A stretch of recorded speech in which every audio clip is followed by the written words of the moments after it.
बाबा साहब अम्बेडकर भी चाहते थे कहीं ना कहीं कि समान नागरिक संहिता की दिशा में देश आगे बढ़े। उत्तराखंड सरकार ने इस दिशा में कदम बढ़ाया है, वो बहुत महत्वपूर्ण है, क्योंकि समान नागरिक संहिता का जो उद्देश्य है समान रूप से समाज के सभी वर्गों की महिलाओं का एक सशक्तिकरण होगा। उत्तराखंड में आगामी 1 जनवरी से यूनिफॉर्म सिविल कोड यानी कि समान नागरिक संहिता लागू होने जा रही है। ऐसे में एक बड़ा सवाल जनता के मन में ये बना हुआ है कि आखिर ये यूनिफॉर्म सिविल कोड यानी कि समान नागरिक संहिता है क्या। तो उसी को लेकर आज हम बात करेंगे। हमारे साथ मौजूद हैं लोकसभा टीवी से वरिष्ठ पत्रकार मनोज वर्मा जी, और आप देख रहे हैं सुरागीलाल न्यूज़ चैनल। नमस्कार सर, सुरागीलाल न्यूज़ चैनल में आपका स्वागत है। शुक्रिया, बहुत बहुत शुक्रिया। सर, बात करें, आप संसद की जो चर्चाएं हैं, जो हियरिंग्स हैं, वो बहुत करीब से सुनते हैं। ऐसे में क्या लगता है आपको, यूनिफॉर्म सिविल कोड क्या है, जनता को किस तरह से समझाया जाए? देखिए, समान नागरिक संहिता का अगर मैं बात करूं, एक बहुत महत्वपूर्ण मुद्दा है। और ये मुद्दा जो है वो अगर जब हमारे संविधान का निर्माण हो रहा था तब भी चर्चा इस पर हुई थी। बाबा साहब अम्बेडकर भी चाहते थे कहीं ना कहीं कि समान नागरिक संहिता की दिशा में देश आगे बढ़े। बात अगर मैं सुप्रीम कोर्ट की करूं तो सुप्रीम कोर्ट ने भी कई बार अपने इसको लेकर टिप्पणियां की हैं कि समान नागरिक संहिता देश में होनी चाहिए। कई राजनीतिक दलों ने इसका समर्थन भी किया है। भारतीय जनता पार्टी इसका खुल के समर्थन करती रही है कि देश में समान नागरिक संहिता लागू होनी चाहिए। इस दृष्टि से देखा जाए तो उत्तराखंड का जो कदम है, जो उत्तराखंड सरकार ने इस दिशा में कदम बढ़ाया है, वो बहुत महत्वपूर्ण है। और इसके चलते कहीं ना कहीं उत्तराखंड पर पूरे देश की निगाह लगी है।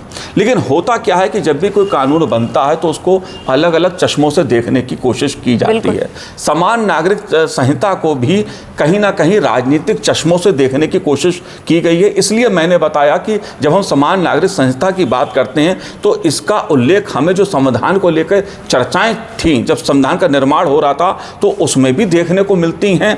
और जब कभी हम सुप्रीम कोर्ट के कुछ फैसले देखते हैं तो इसमें भी उसका उल्लेख आता है। लेकिन मुझे एक बात पर बहुत बड़ी आपत्ति रही है कि समान नागरिक संहिता के मुद्दे को भी लोगों ने मजहब की दृष्टि से, धर्म की दृष्टि से देखने की कोशिश की है, जबकि ऐसा नहीं होना चाहिए। क्योंकि समान नागरिक संहिता का जो उद्देश्य है कि लोगों को अधिकार मिलें, खास तौर से अगर महिलाओं के सशक्तिकरण की मैं बात करूं तो देश की सरकार भी कहती है, हर सरकार कहती है, पहले की सरकारें भी कहती थी महिलाओं का सशक्तिकरण होना चाहिए। लेकिन जब महिलाओं का सशक्तिकरण होना चाहिए तो वो ऐसा तो होगा नहीं कि जो हिंदू महिलाएं हैं उनका सशक्तिकरण हो जाए, जो कानून सम्मत अधिकार हैं वो हिंदू महिलाओं को मिले, और देश में जो महिलाओं की आबादी है या दूसरे और समाज हैं उनको अधिकार नहीं मिले क्योंकि उनके अपने कानून हैं। तो देश में जो कानून सम्मत अधिकार और जो हक है जो महिलाओं को मिलने चाहिए, मुझे ऐसा लगता है कि समान नागरिक संहिता लागू होने के बाद समान रूप से समाज के सभी वर्गों की महिलाओं का एक सशक्तिकरण होगा। उसमें चाहे उनके भी जो हक हैं, परिवार संबंधी हक हों या दूसरे हक हों, वो उन्हें समान रूप से मिलेंगे। विवाह संबंधी जो मुद्दे हैं उसमें भी एक रूपता आएगी। अगर बात गोद लेने की जाए, बच्चों को जो गोद लेते हैं उसमें तमाम तरह के सवालात उठते थे, उसके चलते भी एक रूपता आएगी। तो मैं अगर इस विषय को देखता हूँ तो मैं ये मानता हूँ कि समान नागरिक संहिता लागू होने से सबसे ज़्यादा अगर किसी को फ़ायदा होने वाला है तो वो महिलाओं को होने वाला है, महिला शक्ति को होने वाला है। इस दृष्टि से मुझे लगता है कि उत्तराखंड की सरकार का जो फैसला है बहुत महत्वपूर्ण है। जी हाँ, बिल्कुल सर, ये तो बात हुई महिला सशक्तिकरण की, जो कि यूनिफॉर्म सिविल कोड अपने साथ लेकर आ रहा है।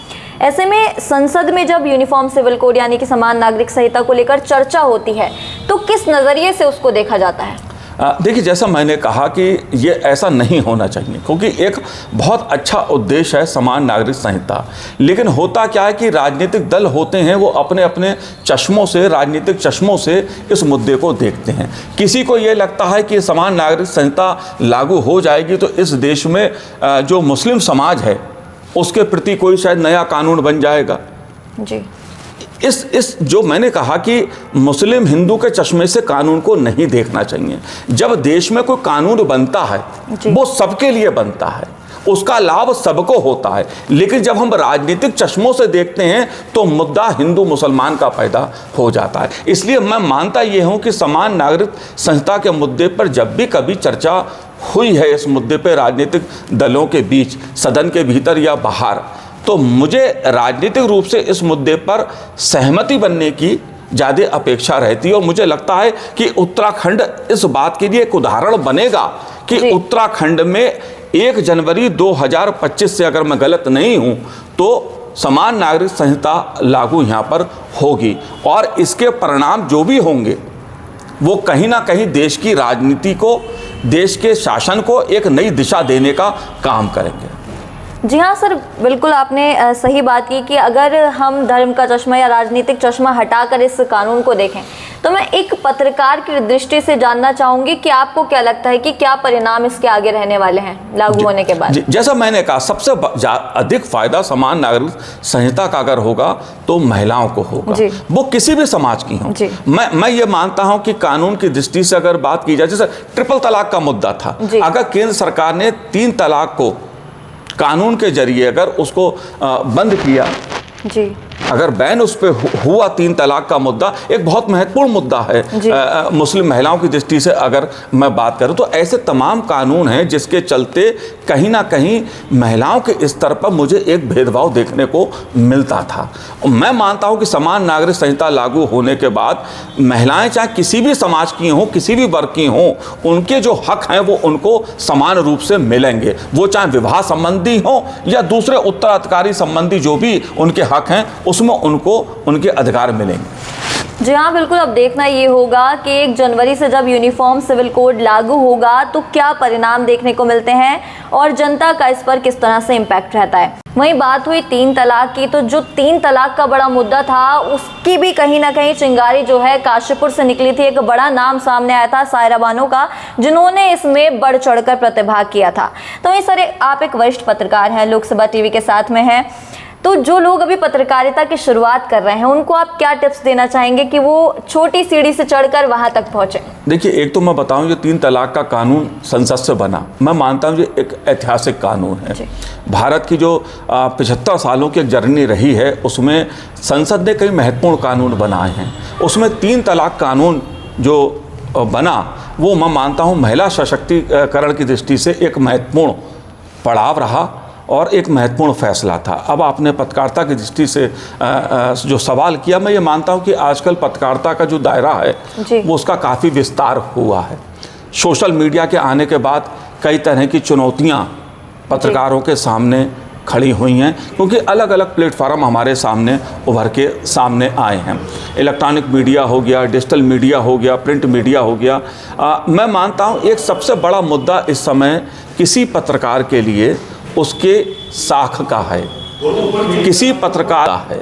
अगर आप पत्रकार बन रहे हैं या पत्रकारिता में हैं, तो आपको अपनी क्रेडिबिलिटी को सब बना के रखना होगा। जनता के बीच में, पब्लिक के बीच में, लोगों के बीच में सबसे पहला जो काम किसी पत्रकार को करना चाहिए कि उसकी क्रेडिबिलिटी रहे। जब लोगों को भरोसा होगा तभी पत्रकारिता और पत्रकारों को एक समाज में काम करने के लिए एक महत्वपूर्ण अवसर मिलेगा। तो मैं ये मानता हूँ, और वो कैसे होगा, जब आप आम लोगों के मुद्दों की बात करेंगे, उनके क्या सरोकार हैं, आम लोगों के, समाज के क्या सरोकार हैं, राष्ट्र के मुद्दे क्या हैं। जब एक पत्रकार इन सब मुद्दों पर काम करता है ईमानदारी के साथ, तब जनता कहती है कि लोकतंत्र का चौथा स्तंभ हमारे अधिकारों की रक्षा कर रहा है। जी सर, बाकी जो लोग पढ़ाई करते हैं और उन लोगों के अंदर जो कॉन्फिडेंस की कमी रहती है, शुरू में जो लोग मास कम्युनिकेशन की पढ़ाई करते हैं,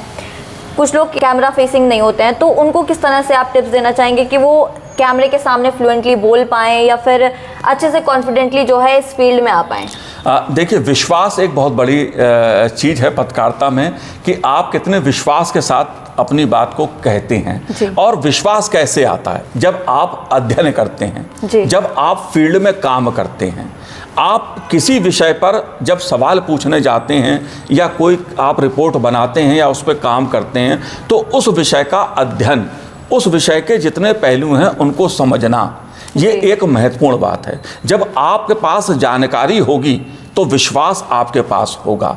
और जब आप किसी से बात करते हैं तो जानकारी के साथ जब बात करते हैं तो सामने वाला भी ये कहता है कि नहीं, इस पत्रकार को विषय की पूरी जानकारी है, तब आपके साथ संवाद वो बेहतर ढंग से कर पाएगा। जी हाँ, बिल्कुल। तो जैसे कि सर ने बताया कि जो लोग पत्रकारिता के क्षेत्र में आगे बढ़ना चाहते हैं उनके लिए ज़रूरी है नॉलेज, उनके लिए ज़रूरी है कॉन्फिडेंस, क्रेडिबिलिटी और साथ ही साथ प्रैक्टिस करना। तो ये सब अगर आप भी चाहते हैं कि आप पत्रकार बने तो ये सब चीज़ें आप कर सकते हैं। घर से हमने चर्चा का दौर बनाए रखा है, ऐसे किसी अन्य चर्चा को लेकर फिर आपके साथ जुड़ेंगे। तब तक मैं आपसे विदा लेती हूँ अपने सहयोगी मानिक गुप्ता के साथ। मैं मंजुला फातिमा, सुरागीलाल न्यूज़ चैनल से।